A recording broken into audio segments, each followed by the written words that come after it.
There's a drug in your drink. There's a drug in your drink. She didn't raise her voice. She didn't even make eye contact, but her words cut sharper than any blade. It was the kind of whisper that felt like a scream, only louder because it carried the weight of fear, urgency, and something far more dangerous: truth. Nathan Drake, the billionaire CEO of Orion Tech, had just stepped into the opulent ballroom of the Grand Windsor Hotel in New Orleans. The chandeliers sparkled like 1,000 secrets dangling from the ceiling. Jazz hummed softly in the background. The rich, the powerful, the dangerous, they were all here, celebrating his engagement, toasting his future. He lifted the glass, and that's when she appeared. A young black waitress, mid-20s, deep brown skin, sleek hair pulled into a neat bun, and the kind of eyes that didn't just look at you, they saw you. But no one else did. To the others, she was invisible, just another server in the background, just another help, the kind of person rich people look past and never remember. But Layla remembered everything. She had seen the man in the kitchen slip something into that glass. She had seen the look he gave Nathan's fiancée. She knew that look, the kind that wasn't just planning something, it was covering something up. And now, she was taking a risk, a real risk, because what she was about to say could cost her everything. "There's a drug in your drink," she repeated, low and calm. Nathan stared at her, unsure whether to laugh or call security. A few guests nearby chuckled awkwardly. His fiancée narrowed her eyes. "Who are you?" he asked. She smiled just a flicker and replied, "Someone who doesn't want to see you dead." He looked around. The room had frozen. For a split second, everyone was watching. Then someone scoffed. "She's just trying to cause drama. These people always do." These people. There it was. Layla had heard it 1,000 times before. The unspoken slur, the assumption, the racism wrapped in politeness. But she didn't flinch. She didn't back down. She took a step closer, lowered her voice again. "Check it, if you don't believe me. Scopolamine, tasteless, odorless, takes just minutes to wipe your memory clean." And then she was gone. Just like that. Vanished into the crowd, like a ghost, like she'd never been there. But Nathan didn't drink. He couldn't, not now. And that single choice, trusting a stranger, would unravel a $250 million scam, expose betrayal from the people he trusted most, and change both of their lives forever. This isn't just another scandal. This is a black story. A story of courage, of truth, of someone who refused to be invisible. And you're about to see how one woman with nothing to lose took down a corporate empire with nothing but her voice. Before we dive in, hit that follow if you want more stories that matter, stories that challenge what we think we know. Because sometimes, the most powerful voices come from those the world tries hardest to silence. Layla James was used to being overlooked. It started early, growing up in a 2-bedroom apartment in the 9th Ward of New Orleans, where the walls were thin, the nights were loud, and the world outside never made space for girls like her. Her mother worked double shifts at the hospital. Her father, gone before her 2nd birthday. And Layla? She became good at 2 things: staying quiet and surviving.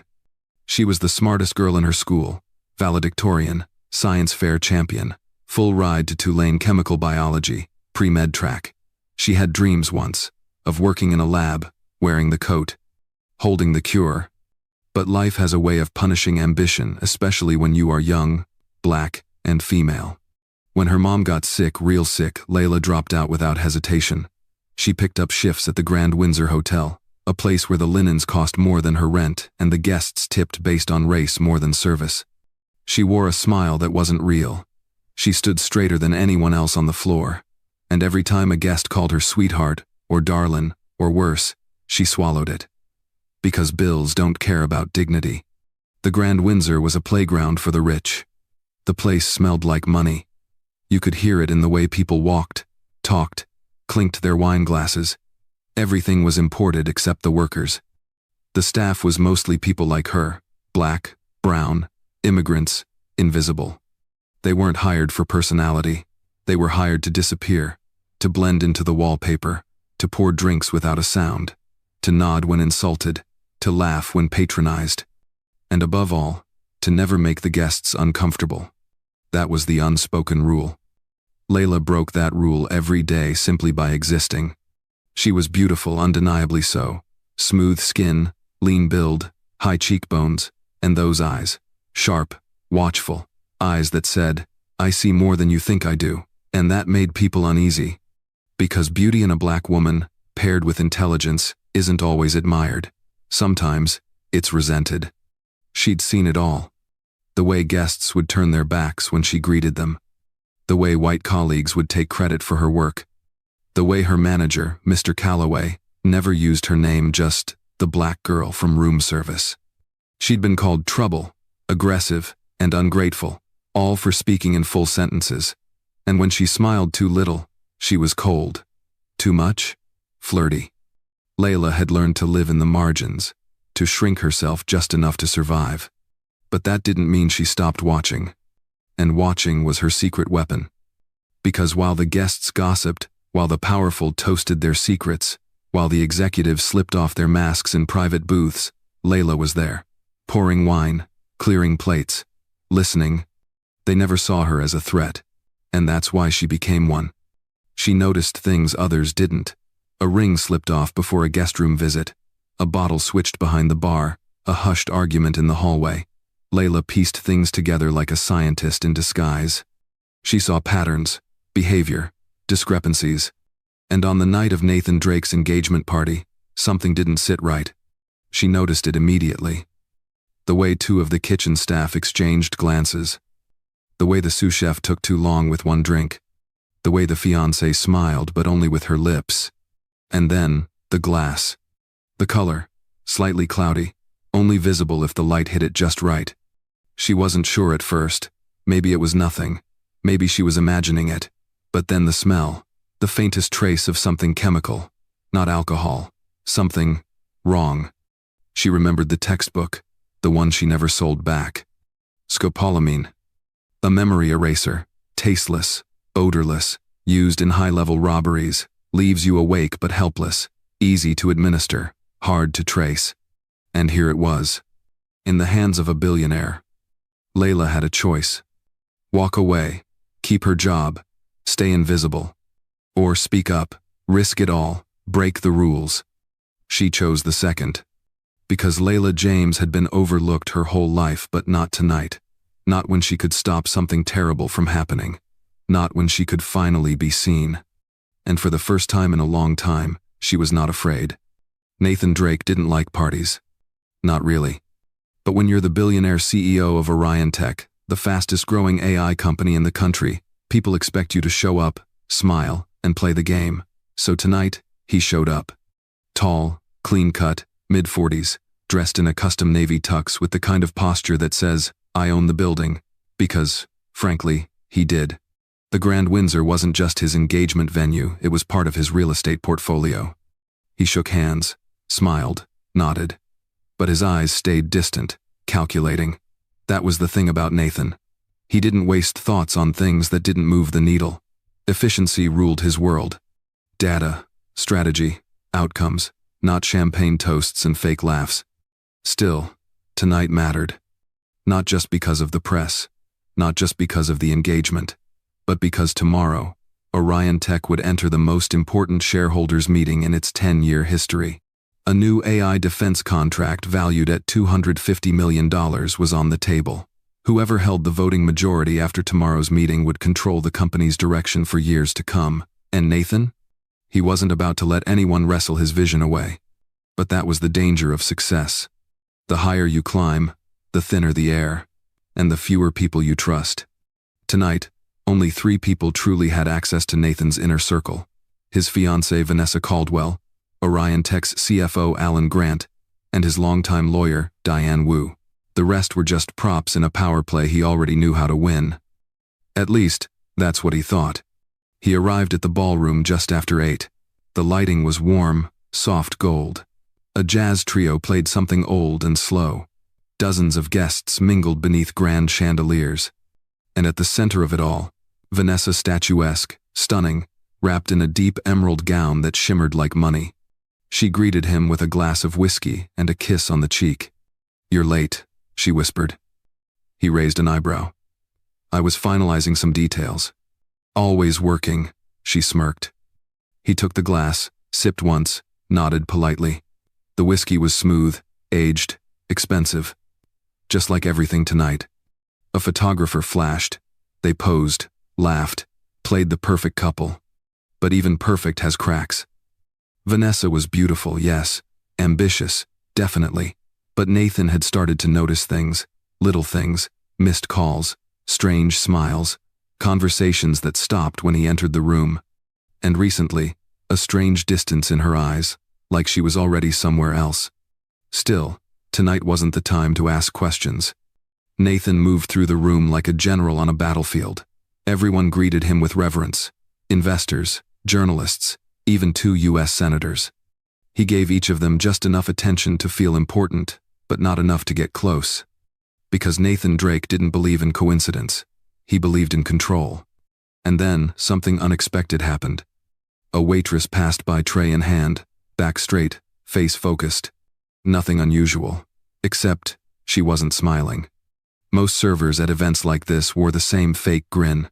This one didn't. Her expression was neutral, calm. But her eyes were locked on his drink. And then she stopped, just for a second. Sir, she said softly, leaning in. He barely heard her over the music. There's a drug in your drink. He stared at her. What did you say? There's a drug in your drink, she repeated, low and firm. Nathan blinked. Was this a joke? Some activist stunt? Before he could speak, Vanessa stepped in. Excuse me, is there a problem? She asked sharply. The waitress took a step back. No, ma'am, I just thought. Then move along, Vanessa snapped.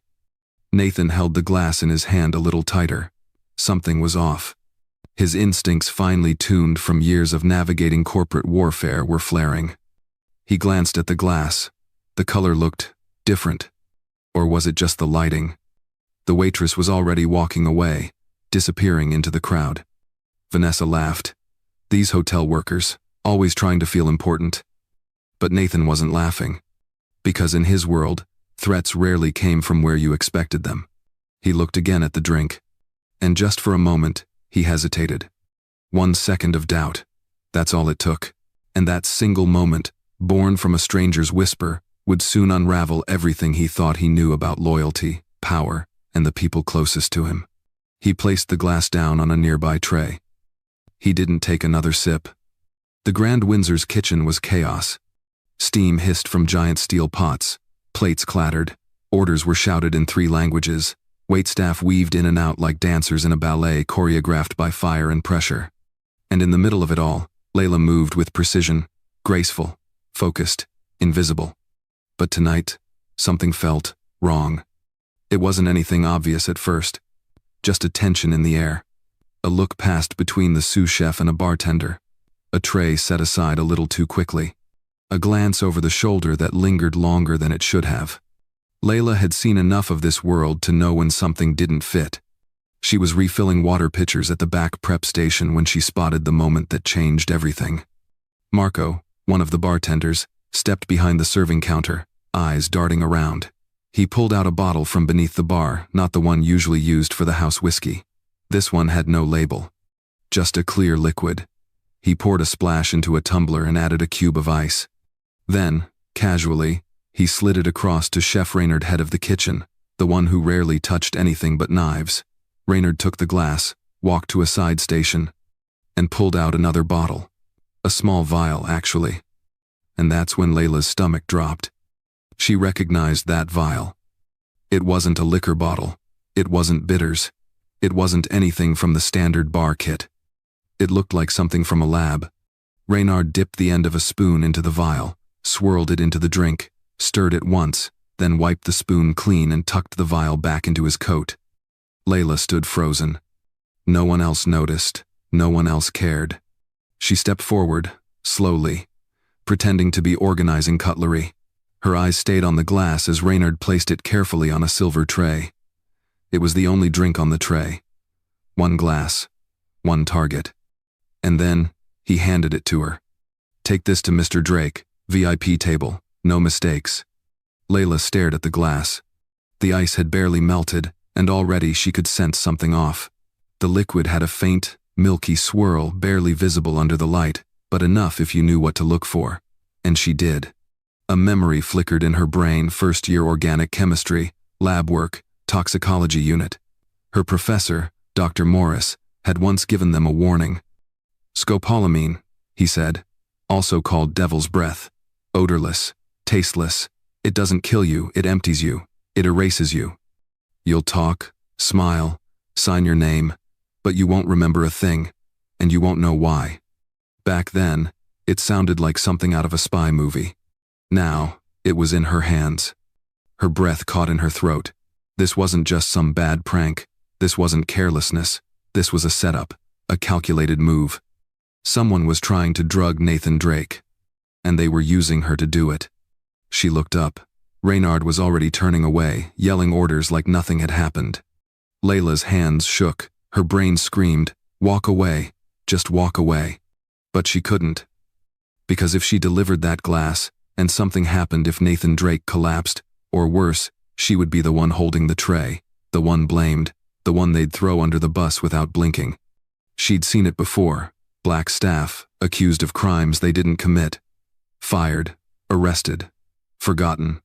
Number. Not tonight. She walked the tray to the exit of the kitchen, but instead of heading straight to the ballroom, she ducked behind the service corridor, where the lighting was dim and the security cameras were blind. She placed the glass on a utility shelf and pulled out her phone. She opened the flashlight app, angled the light underneath the tumbler, and stared. There it was. A subtle cloudiness, almost like a swirl of dust, barely there, but enough to confirm what she already feared. She didn't have a lab. She didn't need one. Layla knew what she was looking at. She made a decision. She picked up the glass, held it steady, and made her way to the ballroom, not to serve, but to warn. Because sometimes, survival means staying quiet, and sometimes, it means stepping into the fire. Layla had spent her whole life being ignored. Tonight, she was going to be heard. The ballroom shimmered under golden lights. The jazz trio was mid-swing. Laughter floated through the air like perfume. It was the kind of night rich people would remember as magical. But for Layla, it felt like walking into a lion's den with raw meat in her hand. She moved through the crowd with purpose, her black uniform crisp, her grip tight on the silver tray holding the glass, the poisoned glass. Her steps were steady, but inside, her nerves were crackling. There he was, Nathan Drake. At the center of a half-circle of power, politicians, investors, executives. His fiancée, Vanessa Caldwell, perched beside him like royalty. Layla swallowed hard. She had seconds, maybe less. This had to be fast, quiet, precise. She stepped in. "Mr. Drake," she said softly. He turned, surprised. "Yes?" She leaned in, lowering her voice. "Sir, I need to ask you not to drink from this glass. Something is wrong with it." His brows furrowed. He looked at the glass, then back at her. "What are you talking about?" Layla kept her tone calm, even. "I believe it's been tampered with. You shouldn't drink it." Vanessa's voice sliced in before he could respond. "Oh, for God's sake, what is this, some weird shakedown? Did you lose your tip or something?" Layla didn't move. "No, ma'am. I'm trying to protect him." Vanessa stepped closer, her tone sharp and disgusted. "From what, exactly? You think you're some kind of undercover agent now? What, you saw a movie once and decided to play spy?" There were chuckles around the group. Layla's face remained calm, but her heart was pounding. "I saw something added to his drink. I recognized the reaction. It could be scopolamine." The word hung in the air. Vanessa's eyes narrowed. "You're seriously accusing my fiancé of being poisoned at his own engagement party? Are you completely out of your mind?" A short man in a gray suit chimed in. "These people always looking for drama." Layla blinked. These people. There it was. The phrase wasn't shouted. It didn't need to be. It came soaked in meaning, dismissive, dehumanizing, dangerous. Nathan finally spoke. "Scopolamine? Are you sure?" Layla looked him in the eye. No one can be sure without a test, but I studied chemical biology. I saw the reaction. It was subtle, but consistent with what I've seen in lab environments. Vanessa turned to Nathan, her voice rising. You're actually entertaining this nonsense? From a waitress? This is beneath you, Nathan. Another man laughed loudly. Next, she'll tell us the Illuminati are hiding in the wine cellar. Layla's fingers tightened around the tray. She could feel her throat closing, the heat behind her eyes. But she refused to cry. Then Mr. Calloway arrived, the floor manager, red-faced and furious. Layla, what the hell do you think you're doing? She's accusing someone of poisoning the guest of honor, Vanessa said smugly. It's offensive. Calloway turned on her like a hammer. You're done. You hear me? Take off that uniform and get out. You've embarrassed this entire establishment. I did what was right, Layla replied quietly. You made a fool of yourself, of all of us. Layla didn't resist. She placed the tray gently on the nearest table. Vanessa smiled coldly. Back to whatever corner you crawled out from, sweetheart. The sting landed hard. Layla turned, walking away through the crowd of wealthy strangers, none of whom would remember her name tomorrow, but all of whom would remember this moment. Not because she did something wrong, but because she refused to stay silent. As the ballroom doors closed behind her, she took one last look over her shoulder. Nathan Drake was still staring at the glass. And for the first time that night, he didn't drink it. The glass sat untouched, its amber contents catching the chandelier light like something innocent, safe. But Nathan Drake had built his empire on never assuming anything was safe, especially when everyone told him it was. The moment Layla walked away, the room tried to pretend nothing happened. The laughter resumed, the music swelled. Vanessa leaned in, kissed his cheek, and whispered, "Forget her. She just wanted attention." But he couldn't forget. Not yet. There was something in her eyes that stuck with him. A calm urgency. She didn't beg. She didn't panic. She didn't try to sell him anything or get a reaction. She just told him what she saw and took the hit for it. That didn't feel like drama. That felt like truth. Nathan took the glass and walked away from the party without a word, down the hall, through the service corridor, past security. "Mr. Drake, do you need something?" a staff member called out. "Call my driver. Tell him to meet me at the west entrance." "Yes, sir." Nathan exited through the back of the building, climbed into the back of his black SUV, and gave a single order. "Find me a lab, right now." His driver glanced in the rearview mirror. "Is there a problem?" "Not yet," Nathan said. "But there might be." 10 minutes later, he was walking into a private diagnostics lab in the central business district. It was nearly 10 p.m., but his name opened doors that money couldn't. The lab manager shook his hand with nervous energy. "Mr. Drake, you brought a drink? I want this tested. Everything. Full toxicology panel. Don't skip anything." The lab team didn't ask questions. They got to work. Nathan watched from the other side of the glass as 2 technicians transferred the liquid to a clean vial. Another measured pH, checked for particulates. They ran it through mass spectrometry, gas chromatography, and infrared analysis. Time passed. 30 minutes, then 45. Finally, the lab manager walked into the observation room holding a tablet. His face was pale. "You were right to be suspicious," he said. "There's a compound in the drink. Low dose, but enough to affect behavior." "What compound?" "Scopolamine." Nathan exhaled. It wasn't relief. It wasn't fear. It was confirmation. "This dosage?" Nathan asked. The lab manager nodded. "Wouldn't kill you, but it'd mess with your memory, your reasoning. You'd sign anything, say anything, and not remember a thing later." Nathan leaned back, staring at the vial on the table beyond the glass. He thought about the board meeting scheduled for tomorrow. Thought about the revised contracts Alan had pushed him to sign, the ones he'd been too busy to review in detail. Thought about Vanessa's sudden interest in becoming more involved with company direction. And then he thought about Layla, the girl in the black uniform who no one listened to. The one who stepped into a room full of power, put herself on the line, and told the truth anyway. The one who got fired for protecting his life. Nathan pulled out his phone. He scrolled through security access records, staff logs, found her name. Layla James. He pressed and held his screen. "Diane," he said, when his lawyer picked up, "I need you to pull everything you can on an employee named Layla James. Grand Windsor Hotel. Start with her background, education, anything public. Is she a threat? She might be the only person tonight who wasn't." He hung up, then called his head of security. "I need a copy of every surveillance angle from the ballroom, kitchen, back corridor, from 7 p.m. until now. No one sees it but me." Nathan closed his eyes for a second. Scopolamine. That was no accident. That was surgical. That was personal. Someone didn't want him thinking straight at tomorrow's meeting. Someone wanted his signature. And someone very close to him was willing to destroy him to get it. His mind shifted into another gear, the gear that built a multi-billion-dollar company, the one that didn't just play defense, it hunted. Layla wasn't crazy. She was right. And now, Nathan Drake was about to find out who tried to poison him, and why. He stepped out of the lab and into the cool night air, the city lights stretching across the skyline like a battlefield. Tomorrow, everything would change. And someone was going to regret underestimating them both. The break room was silent. It was after midnight.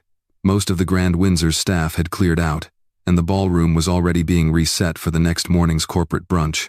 The only sound was the faint hum of the soda machine and the soft shuffle of Layla's hands as she folded her uniform shirt and placed it neatly into her backpack.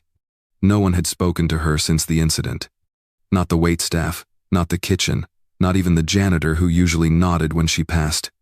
The shame had already wrapped itself around her like fog. Not because she had done anything wrong, but because she had done the right thing, and it still cost her everything. An hour earlier, Mr. Calloway had pulled her into his office with that same tight, angry face he wore whenever guests complained. He didn't offer a seat. He didn't waste time. "You embarrassed us," he said flatly. "You humiliated our VIPs. You created a scene."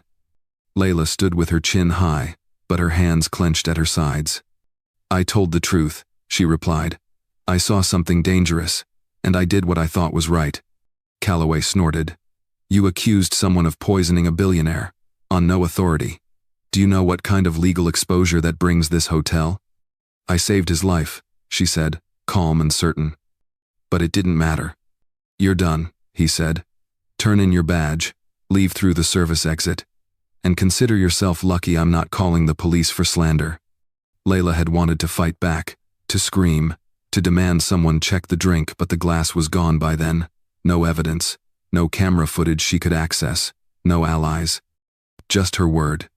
And for women like her, young, black, invisible, that rarely meant anything in rooms like this. So she packed her things, quietly, dignified.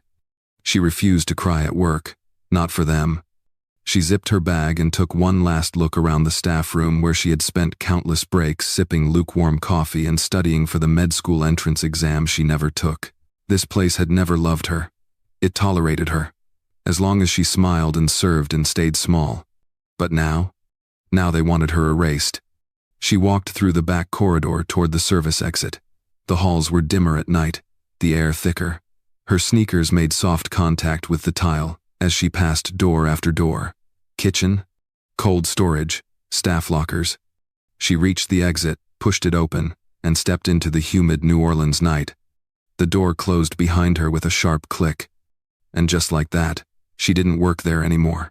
She stood under the street lamp, pulling her bag tighter over one shoulder, her eyes scanning the empty sidewalk. Her car was 2 blocks away. She started walking.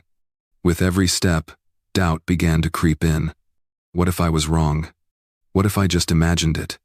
What if I ruined everything for nothing?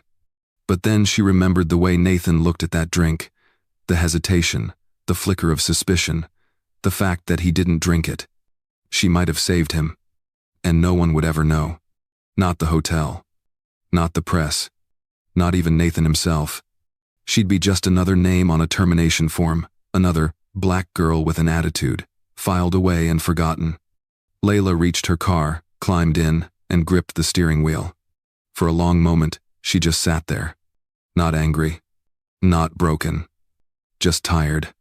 Tired of doing the right thing and getting burned for it, tired of being called difficult for having a voice, tired of trying to prove that her life, her thoughts, her instincts mattered. She rested her head back against the seat, closed her eyes, and made a promise to herself. They don't get to decide who I am. They don't get to erase me.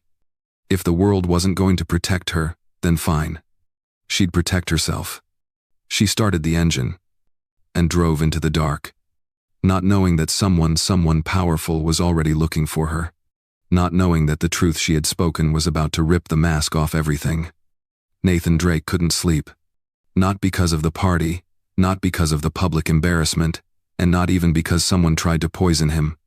What kept him awake was the voice of that woman, the waitress. Calm. Certain. Correct. "There's a drug in your drink," she had whispered. And she was right. That haunted him. He had spent most of his life surrounded by people who said what he wanted to hear. That's what came with wealth, with power, with success. People stopped telling you the truth, and you stopped expecting it. You learned to live in a world of polished lies. But Layla James didn't lie. She risked everything to tell him something he didn't want to hear. And it saved his life. That meant something. So when the sun rose over New Orleans, Nathan was already up, pacing his study in a white button-down and loose tie, a cup of untouched coffee cooling on the desk. Diane, his lawyer, called just after 7. "I found her," she said. "Layla James, age 26, born and raised in New Orleans, former chemical biology major at Tulane. Dropped out sophomore year, reason not officially listed, but hospital records show her mother was admitted for stage 3 breast cancer around the same time." Nathan sat down, the wheels in his mind turning. She was on scholarship? Full ride, academic merit, Dean's List both years. What happened after she dropped out? She started working full-time, jumped between hospitals, retail, eventually landed at the Grand Windsor 2 years ago. Clean record, no criminal history, no political activism, no agenda. Nathan ran a hand over his face. "What about family?" "Mother passed 3 years ago. No siblings, no father on record. She lives alone, takes public transit, and volunteers twice a month at a local youth center." So that was Layla. Not a disruptor. Not a grifter. Not a threat. Just a woman who told the truth when it would have been easier to stay silent. He leaned back in his chair. "She lost everything last night," he said quietly. "Because of me." Diane hesitated. "You didn't fire her." "No, but I stood there and let it happen." Nathan hung up and pulled up the Grand Windsor's staff surveillance system. As a property investor, he had security access, few others did. He rewound the footage, watched Layla enter the ballroom, watched her speak, watched the way she stood her ground even when the crowd turned on her. He clicked through to the hallway feed. There she was again, carrying the glass, pausing under the service light, tilting the drink to examine it, noticing the swirl, documenting it, thinking, calculating. She wasn't guessing. She knew. Nathan sat in silence for a long moment. Then he made a call. "Get me everything we can on the drink prep staff last night. Background checks, schedules, anything odd." A pause on the line. "Do you think this was an inside job?" "I think someone trusted the wrong people," he replied. "And I want to know who." He closed the security footage and opened a blank document. Typed, "Layla James, reinstatement plan." Then stopped. This wasn't about hiring her back. This was bigger. She wasn't just another employee. She wasn't someone to throw into a diversity initiative or parade around at press events. She had something he hadn't seen in years. Clarity, conviction, integrity. She didn't care who he was. She cared about doing the right thing. And in a world full of yes men and deal chasers, that kind of moral compass was rarer than gold. Nathan looked out the window at the rising Sunday. She didn't belong in the shadows of service halls or behind the tray of a cocktail party. She belonged at the table. She had earned that much. He made one more call. "Tell her I want to meet, today, face to face. If she says no?" Nathan smiled. "She won't." It started with a contract. Buried inside a 47-page document was a single-paragraph, dense legal jargon, phrased so neatly it almost passed unnoticed. But Nathan Drake didn't miss it. Not after what happened the night before. Not after Layla. It was the clause that would have handed over controlling interest of Orion Tech, his company, his vision, his legacy to a private equity firm disguised behind layers of shell companies. On the surface, it looked like a standard investment deal. In reality, it was a hostile takeover dressed up like a gift. And the drink? That was the insurance policy. Because all they needed was his signature, just one. On the night he was surrounded by distractions and high-dollar toasts, his mind clouded by celebration or something more sinister. They never expected him to hesitate. They definitely never expected her. Layla's whisper had forced him to stop. And now, with clear eyes, he started pulling the threads. It didn't take long. First, he confronted Alan Grant, his CFO of 7 years. The man had always been sharp, loyal, efficient. But now, he was defensive, shaky, too rehearsed. "I don't know what you're implying," Alan said when Nathan asked about the clause. "I'm not implying anything," Nathan replied coldly. "I'm accusing you." Alan's silence said more than words ever could. By the end of the meeting, Nathan had frozen his access, revoked his credentials, and handed over every financial file to an internal forensic audit team. Then he turned to Vanessa, his fiancée, the woman who smiled while someone tried to drug him. He asked her one question: "Where were you when the drinks were being prepared?" She didn't blink. "I was with guests." "Which guests?" "People you already know." No names, no specifics, just a practiced deflection. Nathan stepped closer, his voice dropped. "Did you know what was in that glass?" Vanessa held his stare. "Does it matter?" That was her answer. He walked away without saying another word. Within 24 hours, Nathan had connected the dots. Alan had been in secret talks with a rival firm, one that wanted Orion Tech's defense contract. Vanessa, it turned out, had quietly joined the board of that same firm 6 months ago under her maiden name, a conflict of interest buried in paperwork. The plot was simple. If Nathan signed the contract under the influence of scopolamine, the legal burden would shift. His approval would appear voluntary. Even if he claimed coercion later, the document would be binding. They'd win. He'd lose. And Layla? She would have been the scapegoat, the server who delivered the drink, the last hands on the glass, the easy target. A black woman in a white man's world. Disposable. Nathan felt something in his chest he hadn't in a long time. Rage. Not the kind that explodes. The kind that sharpens. That focuses. He called a meeting, private, no press, just board members, legal counsel, and one invited guest who turned heads the moment she walked in. Layla. She wore a simple blazer, no makeup, no pretense, just that same sharp gaze, the one that cut through nonsense. Nathan introduced her without a title. "This is Layla James," he said. "She saved my life, and today, she's going to help save this company." He laid out everything. The drink, the surveillance, the clause, the betrayal. Layla didn't speak until the end. When she did, her words were clear. "You almost lost everything because someone thought you wouldn't notice, because they thought no one like me would speak up." She paused, let it sink in. "I wasn't supposed to see it, but I did, and I spoke, even when it cost me." Silence filled the room. No one could look away. Nathan turned to the board.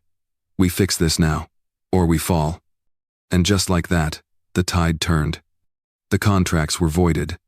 Alan was gone. Vanessa disappeared from the media circuit. And Layla? She wasn't just a whistleblower. She was a witness. And Nathan wasn't done with her yet. He watched her leave the boardroom that day, head high, eyes forward. She didn't ask for thanks. She didn't need applause. But Nathan knew one thing with certainty. That woman didn't just save his life. She saved his soul. A week later, Layla stood in front of the mirrored elevator inside Orion Tech's downtown headquarters. She had never been in a building like this before, at least not through the front door. The lobby looked like a scene from a futuristic movie. White marble floors, floating glass staircases, art installations with names she couldn't pronounce. People in sleek suits tapped on tablets, walked fast, smiled even faster. But she wasn't here to serve drinks. She wasn't carrying a tray. This time, she was expected. She smoothed her blouse, took a slow breath, and stepped into the elevator. Her reflection stared back, same brown skin, same thoughtful eyes, but something had changed. Not in how she looked, in how she felt. She wasn't shrinking anymore. When the doors opened on the 37th floor, she was greeted by Nathan's assistant, a young guy named Milo with wireframe glasses and the energy of someone who had 3 coffees before 10 a.m. "Miss James," he said with a smile, "Mr. Drake's waiting for you in the West Conference Room." Layla followed him down the hallway, past glass-walled meeting rooms filled with engineers, strategists, legal teams. All of them paused just for a second to glance her way. Some with curiosity. Some with confusion. Some with recognition. She didn't flinch. Nathan stood when she walked in. No suit today. Just a button-up shirt with rolled sleeves and the look of a man who hadn't stopped working since the day she warned him. "Layla," he said, offering a chair across the table. "Thanks for coming." She nodded. "Still feels a little strange. All this." He smiled faintly. "Get used to it." She raised an eyebrow. "You brought me here for a reason. Let's not dance around it." Nathan leaned forward.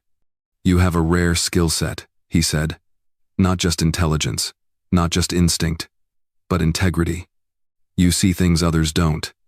And you speak up even when it's dangerous. I need that in my corner." Layla folded her arms. "I'm not a corporate fixer." "I'm not asking you to be," he replied. "I want you as an advisor. Internal ethics, risk assessment, culture restructuring." She blinked. "You're offering me a job?" "No," he said. "I'm offering you a seat at the table." Layla looked down at the table between them. Sleek, polished wood, a table that had once been surrounded by people plotting to erase a man like Nathan and blame a woman like her. Now she was being asked to join it. It wasn't about the title. It wasn't about the money, though the offer was generous. It was about the principle. She had been pushed out for speaking truth.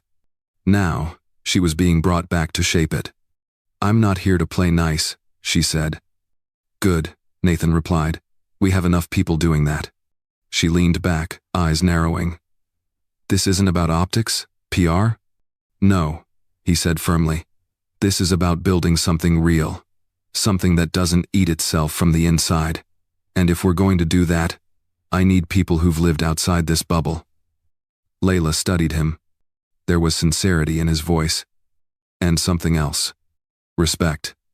Not pity, not guilt, just recognition. Of what she saw, of what she stopped, of who she was. She nodded slowly. "All right. I'm in, but on my terms." "Agreed. I don't sit quietly in meetings. I call things out." "Good. I won't be the face of your redemption arc." Nathan smirked. "Trust me, this isn't about redemption. It's about survival." They shook hands. It felt like more than a deal. It felt like a shift. Later that day, Layla stood by the window of her new office. It wasn't huge, but it was hers. It overlooked the city, the streets she knew too well, the buses she used to ride, the hotel she had left just a week before. And she thought about her mother, about how proud she'd be. Not just because her daughter made it into the high-rise boardroom, but because she got there without folding. Layla James wasn't just back. She had leveled up. And this time, she wasn't going anywhere. The conference hall was packed. Dozens of investors, executives, media reps, security. Every major shareholder of Orion Tech sat behind polished wood tables, some with tablets open, some shuffling papers, others whispering in hushed voices. The tension wasn't obvious, but it was everywhere. This was supposed to be a celebration. Quarterly earnings were strong. The $250 million defense contract was on the verge of approval. On paper, everything looked perfect. But paper lied, and Nathan Drake knew it. He stood backstage, not checking notes, not rehearsing. He didn't need to. Today wasn't about spinning numbers or calming markets. It was about telling the truth. And beside him stood Layla James. No badge, no uniform, just a calm, steady presence. The same one she carried into the ballroom that night with a tray in her hand and a warning on her lips. Nathan turned to her. "You ready?" Layla nodded. "Let's do this." The moderator's voice echoed through the hall. "Ladies and gentlemen, please welcome Mr. Nathan Drake, CEO of Orion Tech." Applause. Nathan stepped out onto the stage. Clean cut. No tie. The room quieted. "Thank you all for coming," he began. "Before we begin the agenda, I want to take a moment to talk about something off the books. Something that could have cost us everything, and nearly did." The room shifted. "Uncertainty." Nathan continued. "Last week, during what should have been a private celebration, I was nearly drugged.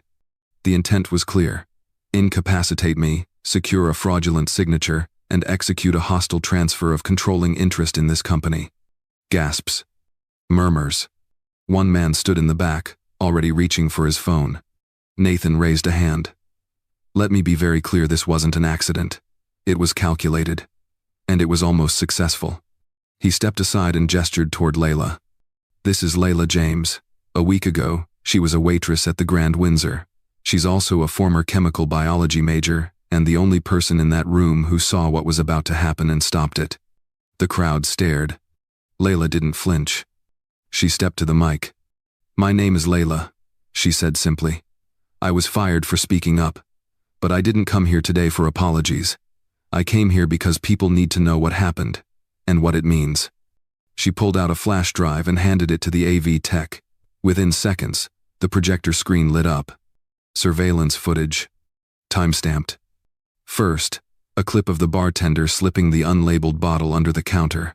Then Reynard, the chef, pouring the contents into a glass. The swirl. The tray. The transfer. Then Layla examining it under the light. Pausing. Choosing to act. "This is what the beginning of a $250 million theft looks like," Nathan said. "Not a hacker. Not a foreign power. Just people in suits, betting on my silence, betting that the right dosage would make me compliant." He looked across the room. Alan Grant was behind it. Vanessa Caldwell was involved. Others may be too. Investigations are ongoing.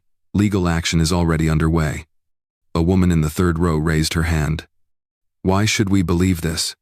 Nathan didn't miss a beat. "Because you don't have to take my word for it. You have video. You have the lab results. And you have the fact that I'm standing here sober, uncoerced, and still in control because of one employee who refused to let fear shut her mouth." Layla added, "This isn't just about me. This is about every person who's ever been told to stay in their place, who's been ignored, undervalued, punished for being the only one brave enough to tell the truth." The room was silent. Not because they disagreed, but because the truth had a way of stunning even the most jaded. Nathan leaned back toward the mic. "If we want to move forward ethically, securely, we don't need more insiders. We need more voices like hers. People who don't flinch when it matters. That's how we protect this company." He turned to Layla, then back to the crowd. "And that's why, effective today, Miss Layla James is being appointed as Orion Tech's first Director of Ethical Strategy and Internal Oversight." Another beat of silence. Then, applause. Real applause. From shareholders, from junior staff, even from a few surprised executives. Layla stepped back, letting it wash over her not as a reward, but as a beginning. She wasn't here to fit in. She was here to fix what was broken. And that started now. 2 weeks later, Layla stood in front of the same building that had once tossed her out through the service exit without so much as a second glance. Only this time, she wasn't wearing non-slip shoes. She wasn't carrying a tray. And no one dared ignore her. She was back at the Grand Windsor Hotel, but not as staff. This time, she walked through the front doors as a guest of honor. The hotel's ballroom had been transformed into something entirely different. No icy glares, no whispers, no condescending smiles. Just cameras, news crews, a podium at the front, and a crowd of powerful people who now knew her name. Layla James. Former waitress. Truth teller. Whistleblower. And, as of today, recipient of one of the most prestigious academic scholarships in the country. She took the stage with poise. Not forced confidence, earned confidence. Behind her, a banner read, Courage and Ethics, Orion Tech Honors Program. Nathan had created it in her name. A full-ride scholarship to any university in the United States. Funded by the company. Granted annually to one young person who demonstrated not just intelligence but integrity, even under fire. Layla was the first recipient. When Nathan introduced her, he kept it simple. Sometimes, the most important leaders don't sit at the table, they serve it, until they're brave enough to flip it over. Laughter, applause. Layla stepped up to the mic, took a slow breath, and spoke. I didn't grow up dreaming of headlines, or speeches, or stages like this. I grew up trying to survive. Like a lot of people, I thought doing the right thing would be enough to get by. Turns out, sometimes it gets you fired. The audience chuckled, nervous, supportive. She continued. But here's the truth. Silence is a luxury, one I couldn't afford. And when I saw something wrong, I said something not because I thought anyone would believe me, but because I needed to be able to live with myself. She paused, her voice steady. I lost my job, my stability. For a while, I thought I lost my future too. But I gained something I didn't expect: my name back. Layla looked out across the room, her eyes locking with the faces that once turned away from her. I'm going back to school, not to prove anything to anyone else, but because I still believe in what I studied. I still believe in science, in ethics, in accountability.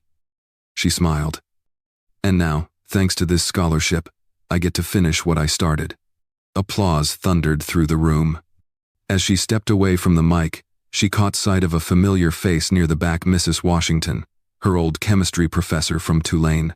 The woman smiled, eyes glassy with pride. Layla hadn't expected her to come, but she was glad she did. After the ceremony, the reporters swarmed. Questions about Nathan, the poisoning, the lawsuit. Layla kept her answers short, gracious, grounded. I'm not the story, she said. The story is what happens when people stop pretending and start listening. One reporter asked, Do you see yourself as a hero? Layla didn't even blink. I see myself as someone who refused to be quiet. Later that evening, she stood alone in the lobby for a moment, just taking it in. The marble floors, the chandeliers, the air that used to feel cold, now just neutral. She pulled her phone from her purse. A notification lit up. Congratulations, Tulane University fall semester enrollment confirmed. She smiled, tears welling but not falling. This wasn't revenge. It was redemption. And it was just the beginning. As she stepped out into the New Orleans night, the breeze caught her curls and lifted them gently from her shoulders. The city hummed with life. Somewhere nearby, a street musician played slow jazz. Her favorite. She didn't know what the next chapter would bring. But for the first time in a long time, she wasn't afraid to turn the page. 1 year later, Layla stood at the edge of a rooftop garden in downtown New Orleans, watching the sunset bleed across the skyline. She'd just finished her second semester back at Tulane this time, not as a stressed-out undergrad, juggling waitressing shifts and hospital visits. This time, she was focused, centered, funded, and determined to pay it forward. Because something had changed after her story went viral. The headlines came and went. The press faded. Nathan's lawsuit closed quietly. Vanessa disappeared from the public eye. Alan pled guilty. But Layla? Layla became something more than a headline. She became a symbol. Not of victimhood, but of voice. And with that voice she built something new. The Layla Foundation. She didn't want to just tell her story over and over. She wanted to create space for others to write their own. Young people of color, first-generation college students, whistleblowers who were being silenced, people with vision but no funding, courage but no connections. The foundation started with a simple mission: protect and empower truth-tellers. It grew faster than anyone expected. With seed money from Orion Tech and a wave of private donors who believed in what Layla represented, the foundation launched its first pilot program within 6 months, a legal defense fund for underrepresented employees facing workplace retaliation. By month 9, it had expanded into a mentorship network. Partnering with professors, HR advisors, and mental health professionals, Layla's team built a digital platform where young workers could get advice anonymously, without fear of losing their jobs. By year 1, they had helped over 300 people navigate whistleblower retaliation cases. Some were teachers, others were nurses, a few were in tech. One was a janitor at a major pharmaceutical company who exposed a falsified safety report. Another was a Latina engineer who caught her firm skimming numbers off a federal project. Each of them had one thing in common: they saw something wrong and spoke up. Just like Layla did. The foundation's tagline became a rallying cry: "We protect the brave." Tonight, the rooftop was filled with those brave ones. It was the 1-year anniversary gala of the Layla Foundation. No press, no politicians, just truth-tellers. As Layla took the stage, she wore the same silver pendant she had worn the night of the incident, a gift from her mother, engraved with one word: enough. She spoke from the heart. "When I was fired from my job," she began, "I thought it meant the end of everything I'd worked for. But it was actually the beginning. The moment I spoke out, I wasn't just protecting someone else, I was reclaiming my voice." She looked out across the crowd. Ordinary faces, extraordinary courage. "I built this foundation not because I was strong, but because I was scared. And I know how dangerous silence can be. I want every young person out there to know, you don't need permission to do the right thing. You just need protection. That's what we're here for." Applause rang out. Tears filled more than a few eyes. Afterward, she moved through the crowd, greeting people one by one. A teacher from Georgia hugged her. A bus driver from Chicago shook her hand. A teenage girl from Detroit whispered, "I want to be like you." Layla smiled. "Be better than me, and I'll help you get there." Later, she stood alone at the edge of the rooftop again, watching the moon rise above the Mississippi River. Nathan joined her, 2 glasses of lemonade in hand. "You built something real," he said. She took a glass. "So did you." He chuckled. "You sure you still want to go back to school full-time? The world's already listening." Layla sipped her drink. "That's exactly why I'm going back. They're listening now. But I want them to keep listening. And for that, I need more than a headline. I need credentials, power, a seat that no one can pull out from under me." Nathan raised his glass. "To never shrinking again." Layla clinked hers against his. "To building bigger tables." The breeze swept across the rooftop. The lights of the city twinkled below. And Layla James stood taller than she ever had, grounded in truth, surrounded by impact, and fueled by something far greater than revenge. Purpose. There's a moment usually quiet, often small, when a person realizes they've changed. It doesn't come with fireworks or standing ovations. It comes when you look at the mirror and no longer see the version of yourself that begged for permission to exist. For Layla James, that moment came not on a stage, not in a courtroom, and not even the night she exposed a $250 million conspiracy. It came in a cafe, on an ordinary Tuesday. She was sitting near the back, notebook open, reviewing applications for the next Layla Foundation scholarship when she overheard a conversation from a nearby table. A young woman, barely 20, whispered to a friend, "You remember that waitress who caught the scam? She has a scholarship now. I think I'm going to apply. I think maybe I could do something too." That was it. No one recognized Layla. No one looked her way. But in that moment, she realized the true power of her story wasn't about what happened to her.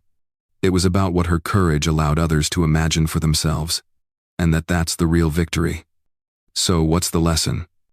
It's simple, but it's not easy. Speak even when your voice shakes. Because the systems built to silence you depend on your fear. They count on your silence. They weaponize your doubt. But when you speak up, whether in a ballroom or a boardroom, whether on a factory floor or in a hospital hallway, you disrupt their comfort. You reclaim your power. And maybe, just maybe, you protect someone who needed your voice to breathe again. Layla didn't win because she had influence. She won because she had conviction. Because when she saw something wrong, she acted. She didn't wait for the perfect moment. She didn't wait for someone to back her. She became the moment. And that's the final truth this story offers. You don't need a title to lead. You just need the courage to not look away. Layla was fired, silenced, humiliated, but her dignity, untouched. And what was meant to break her, built her instead. She didn't climb back up the ladder. She built a new one. Now she lifts others with it. That's the work. That's the legacy. As the story of Layla James closes, it leaves behind a blueprint. 1. Pay attention. 2. Speak up. 3. Stand your ground. 4. Build something bigger than yourself. And if you take anything from this story, let it be this. The world doesn't change because people get louder. It changes because brave people whisper the truth and don't back down. So wherever you are right now, watching from your bedroom, listening in your car, walking home after a long shift, remember, you matter. Your voice matters. Even if no one claps. Even if you stand alone. Even if they try to shut you out. Because someone out there needs you to see what they can't and speak when they can't. Just like Layla did. If this story moved you, share it. Let it spark a conversation. Tag someone who needs to hear it. And most importantly, ask yourself, what will you do when it's your turn to speak up? We'll be watching. We'll be listening. And we'll be right here amplifying voices like yours. Because the world doesn't need more noise. It needs more truth. And sometimes, that starts with you.